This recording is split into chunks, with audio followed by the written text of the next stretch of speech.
The first one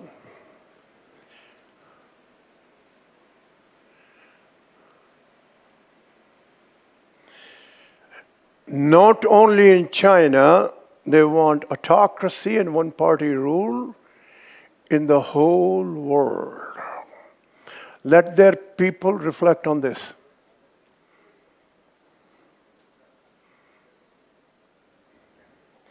And second is append the American dollar as a reserve currency. Movement has begun.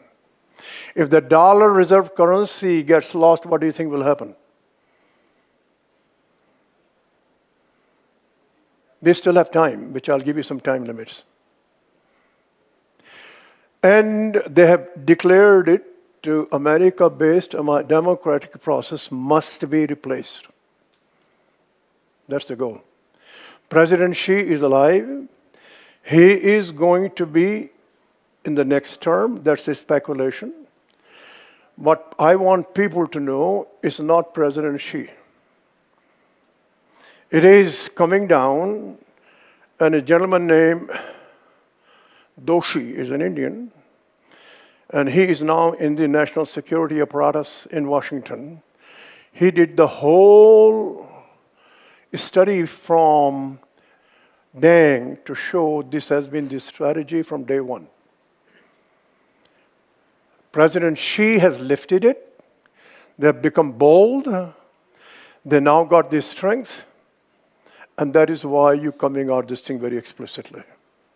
So while he's carrying it out, it has been coming from Deng's days going forward.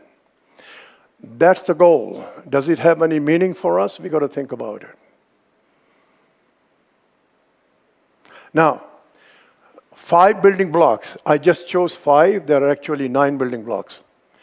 Building block number 1, accumulate hard currency. Today they have 3.4 trillion of the currency, and America owes 1.4 trillion. This is hard cash. You heard the thing before? Who has the money has the power? Is that fair? And that 3.4 trillion is increasing by roughly 500 billion a year. Your guess is better than mine. When it gets to 10 trillion, will they have a power to do things they can't do today?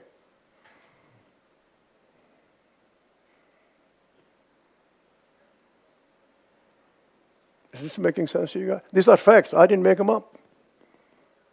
I'm going to come about India in a few minutes. How do they do that? Trade surplus.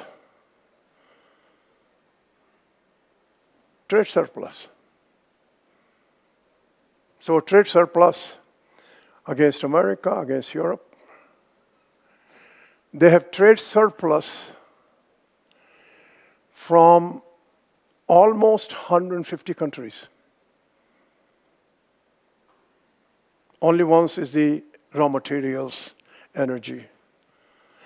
150 countries are indebted to China. They owe money to China. And this is their strategy, by the way.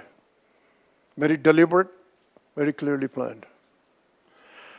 The second strategy is capturing all the routes to the markets of the world. I've come to call it encircling, like Mao used to have. You heard of the Belt Road Initiative? They now have the railroad from northeast of China to Europe in 16 days. It's working. Take the whole route. They control their logistics. They also use our logistics, but we are not allowed to use their logistics.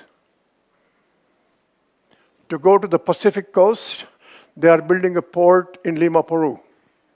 They have 94 ports. They have now underground cables to control the data flow, telecommunications flow. So they control their whole logistics. How many of us heard Who controls the customer controls the business. Very meticulously planned going forward. They have given $385 billion to these 150 countries. So am I clear of the encircling strategy? Lots of details are all factual. You can find out. Number 3, they now have these roughly 105 countries. These countries owe them. So standard setting is very critical. Telecommunications, global standards. There is no better way to enter a country than to build their telecommunication infrastructure. They're here for a long time. Do that. And so here, they got these countries in this standard setting. They are now going to have a block voting so that the American designated people are not in power. This has begun in the 5G standards. It's still the American system, but over time, it's going to change. The next one is the diversionary strategy. When Mr. President Trump got angry with the Europeans, the Chinese went in, created a negotiations, and created a pact that the EU should be investing money with China. President Biden came in power in time. It has been tabled. Russia-Ukraine war, we can argue this. My sense is it's a diversionary technique. It's resulting in diversion because resources are going in. The time concentration is away from the Chinese part of it. It's a diversionary thing. And then you have the fear. You know that President Xi is very clear that anybody who's found to prevent China's progress, Australia, they made a remark and they cut the import of coal and the iron ore. That's going on. I have advised every single client in America, do not send your executives to China. Commit no such error. Canada, my clients, and in America, no way. I'm on the board of another company where we're not going to put a plant of manufacturing. They begin to realize what's really happening. Now, so here, this is the simpler version of a Chinese strategy. What do you guys think? There are more facts. I just want you to know that. I've just not done that. We'll process that. America, I'm not going into the detail. I want to mention to you one thing. And we need to capitalize on it in India. Where do you think the most technological research is done? In America, I mean. Who does it? California. Mm-hmm. The Silicon Valley, yeah. How many of you heard a name DERPA, DARPA? How many of you heard Lawrence Livermore Laboratory? How many of you heard of Alamo? These are 8 government highly secured labs. The major technology is developed there that goes to these commercial companies. And then those joint ventures are licenses, commercialized, and they go to the outside world.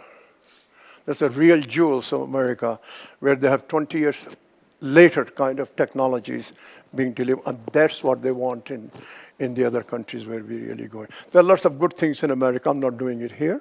I just want to show that. And so here you have a China strategy, which is very explicit. It's very clear.